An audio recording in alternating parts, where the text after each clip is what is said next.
and welcome to the Finding Something More to Talk About book club. I'm Nancy Rench, your host. Our talk today will be the end of our discussion on Brene Brown's book, The Gifts of Imperfection. Joining our discussion today is Cindy Stewart from Oxnard, California, Diana Melcher from Lubbock, Texas, Kate Gregory from Huntington Beach, California, and Jasmine Sharp from Anaheim Hills, California. Welcome back, ladies. Let's start our discussion today on cultivating creativity and letting go of comparison. Tell me, what did you get from this segment and trying to let go of comparing every single thing that we do with someone else? Well, first of all, it's not easy. And I think that, I know Brene wrote this book back in 2010, and the internet and social media existed, but not to the level that it does today. Today, we have so many different social media platforms and so many ways to stream media. I know Kate mentioned Netflix in the last session we did talking about this book. And there are so many ways where we can try and find something to compare ourselves to. And it's always trying to wish on ourselves what we see from someone else. But and Brene talked about this, it's really the most important thing to remember is that we're only seeing a snapshot. We're only seeing a minute percentage of what that person is actually showing us, be that in a TV, movie, social media, whatever it is, even in our friends' lives. Like, we are not mind readers, and we can't know exactly what other people are thinking or what else they're dealing with when they seem to be the person that has it all together and we feel like we're failing. As you know, I'm a twin. And so comparison has been a part of my life from the womb on, I swear. And, that gets tough sometimes because as Brene says in her book, comparison is the thief of happiness. And that is so true. Constantly being compared to someone, is just tough. It's just a big one. You constantly have to strive and almost fight just to be known for yourself and be loved and appreciated for yourself. How did you navigate through that with your sister, Donna? Well, we just lived with, even in school, we had a lot of the same friends, but a lot of different friends as well. But constantly not only being compared by our friends, but by our families. And, you that's something you have to, being a twin, you have to deal with most of your growing up life. We live in different towns now. Of course, and you're not identical either, which is interesting. You're not identical twins, but right. Yet you were still compared, and you don't really look alike, really. Do you think? No, we, in our family setting, you can tell we're sisters because she looks like my dad, I look like my mom. But yes, it's just tough. One is either more athletically inclined, or one is more academically inclined, or one is prettier, or one is bigger, or one is shorter, or like you said, we're fraternal, not identical. So, but even then, in our setting with friends, school, that sort of thing, people knew we were twins. So, it's just a constant battle of comparison. And I don't care whether you're on the good end of that or the bad end of it, whatever the situation is at the time, it's tough, and it's just a thief of your happiness. I completely agree with that. Diana, I love that you said the thief of your happiness. And it also, when we compare, the other word she uses in the book is we tend to conform more. So we're probably giving up some things that would bring us a lot of joy because we want to try to fit in with people. And I don't know if you've had this experience, but I can remember at a young age, a very good friend of mine who I thought had the perfect family. And I found out she didn't. And boy, was that an eye-opener for me. I still remember that and chastising myself at the time, thinking, wow, here you thought, that everything was rosy, and it wasn't. And didn't stop me from still comparing myself to other people, but it was a big lesson learned. And I think the older I get, the less I hang on to the comparing, but it's always there. It's difficult to let go. Mm-hmm. Cindy? Well, I think it, not to place blame or anything, but I think that whole idea of comparing ourselves to one another started with our childhood, started in childhood with our parents. And like Diana was saying, between herself and her twin, I was always the more athletic between myself and my older sister, who was much more academic, and she's a lot more creative. My younger sister was probably a blend of both. But I can recall my mother clearly saying, "Why can't you make better grades like your sister?" And she would tell my sister, "Why can't you be involved in sports like Cindy?" So, like it or not, we grew up with that comparison. And I think it's something that takes a lot of discipline and self-awareness and a lot of personal growth to get past, to get to a place where we know we are sharing our humanity. We all have our flaws. Like Kate is saying, it's not as rosy as the appearance. And I have learned over time, when I have been envious of people, that in hindsight, I'm so grateful I don't have their life, or their lives. Mm-hmm. So I think, it comes with personal growth and self-awareness, and just being okay with who we are and knowing we are doing the best we can with the gifts and the talents that we've been blessed with. Mm-hmm. I want to circle back to another guidepost that we may have touched on last month, but it's cultivating authenticity and letting go of what other people think. This is such a big one. For me, I do care what people think. I hang on to it, or, I let it lead me. And I feel like letting go my entire life would just be a breeze, because that is my cross to bear, is worrying too much and making sure that I'm pleasing and making sure that everyone is happy and okay. But what as an adult, you realize that it doesn't matter, because there's always going to be people who don't like something, even though I'm trying to make sure everybody's happy in every group that I'm in. There's always people that aren't, as we know. And that's a tough one for me. And what do you think? Do you have a problem with what people think? Because if you have a way of explaining that to our listeners, to me and to everybody who has that, let us know, because it's something very hard to deal with. Cindy, I just want to ask you, do you care what people think?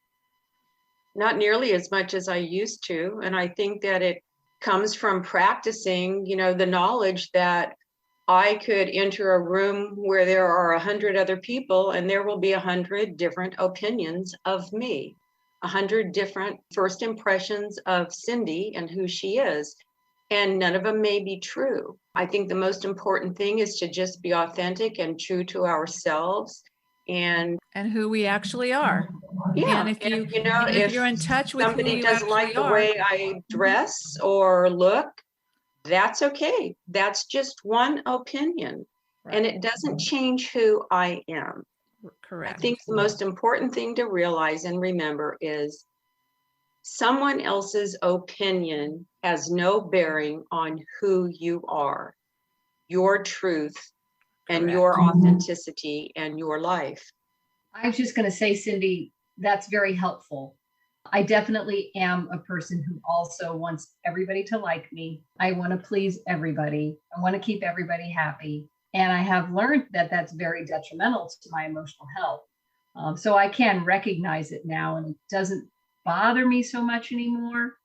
But, again, coming from childhood, being the youngest of 3 siblings and sort of being like the little kid that made everybody laugh, I just kind of carry that with me. But I really like that.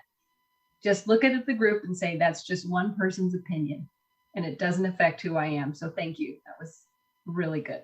Right. And, authenticity is a practice, the key word being practice, I think, yes. And just embracing ourselves for who we are. We just need to, as Cindy has, learned to to do more of that, to be more comfortable with that, with just embracing ourselves for who we are.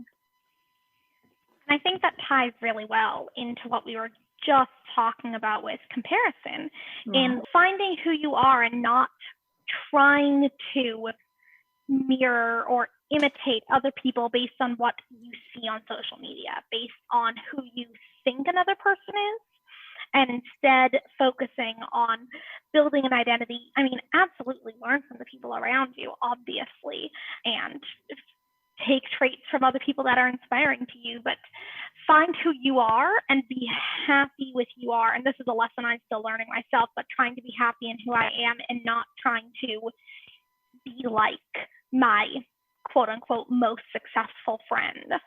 Cindy, I do want to come back to you on this one. It is cultivating calm and stillness, because I really do feel that you have been able to captivate that in your life, because you have taught me so much over the years about just calming, living in a calming environment, and just being at peace. And you really have, Cindy. You've taught me a lot. And I know that you have some different, I don't want to say practices, but some different things that you do each day to make sure that you are centered and balanced. Of course, your faith, but can you share some of the other ways that you're able to do that on a daily basis? Well, thank you, Nancy. I'll say this in jest, but it's kind of true. A big piece of my calm and peace is that I live alone. So it's fairly easy to create your own calm and peaceful environment. But no, I think that I have really, over the years, worked towards cultivating a peaceful environment, a peacefulness within myself, an acceptance of who I am, gratitude for my flaws, gratitude for my challenges, being grateful for heartaches that made me more aware or changed my attitude or brought me more compassion towards other people who might be experiencing similar things. On a daily basis, exercise is a very big part of my day. It's the first thing I do in the morning after coffee. While I'm on one piece of equipment, I have a number of different YouTube channels in my library that I listen to. And most of those are based on, positive affirmations, adding positivity to your day, taking care of your health, taking care of your body. In the evening, as you know, Nancy, I go to bed with earbuds in my ears, and I'm listening to another couple of people that I really enjoy on YouTube, and it's in the realm of sleep meditation, gratitude meditation. If you start your day with gratitude, just a simple little prayer on your way to work or whatever it is you're going to be doing, it really does bring you a peace and a calm and a feeling, I think, for me personally, that I can handle whatever comes my way. I think gratitude is a very big part of my peace. Thank you. I so agree with that, Cindy. That's such a good point. After I read this book the first time about 6 or 7 years ago, one of the things that came from that was to start a gratitude journal. And, we did it as a group. Our group leader actually even bought us all journals to start with, so that was sort of where journaling about gratitude started for me. And, joy's about what happens when we allow ourselves to realize and recognize just how good things are in our lives. We're blessed and we have a lot to be thankful for. But part of this cultivating calm and stillness, one of the bullet points that she mentioned was letting go of anxiety as a lifestyle. And I think, that was a lifestyle for me for a while as I was in the middle of my career and that sort of thing, that in order to function, I guess I thought I had to live in a state of anxiety just to, be the level that I was supposed to be at, which, boy, I tell you, I was glad to get off of that hamster wheel, like somebody mentioned, and realize that I didn't have to live in a state of anxiety all the time. I could relax, let that knot in my stomach go and be perfectly content. Another thing was letting go of exhaustion as a status symbol. And I totally identified with that one as well. Mm-hmm.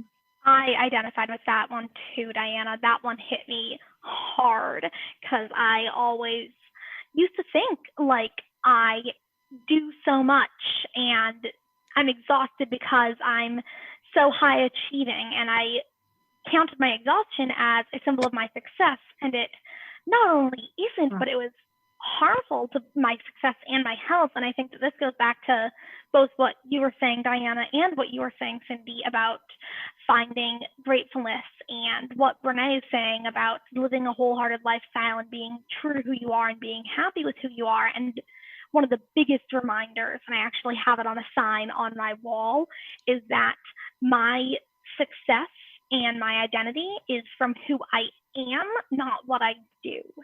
And Right. remembering that is just so important. And you are amazing. Oh, thank you, Nancy. Kate, did you have anything else that you wanted to add? Yeah, I am totally in sync with everything that you have both said. I think sometimes I do have an ability. I remember we had our camper out and water was leaking through the roof. My husband had just spent all this money on this equipment and wiring and whatnot, and he was really losing it. And somehow him losing it made me just go into a Zen state. And I got towels out and I plugged all the leaks. And it was almost because I knew, okay, this is, we can fix this. Let's just calm down. And I didn't say calm down to him, but, he's thinking of the thousands of dollars of, damage. And I somehow managed to go into a Zen state. That does happen for me sometimes. And then there are those times when if I think I've made a mistake, where I can get very, very anxious and panicky. But I have learned in those moments, like she says, to say, hey, it's okay. We all make mistakes. Calm down. Again, you have the feeling and you don't beat yourself up for the feeling. You just accept the feeling and look for how to, take care of the situation.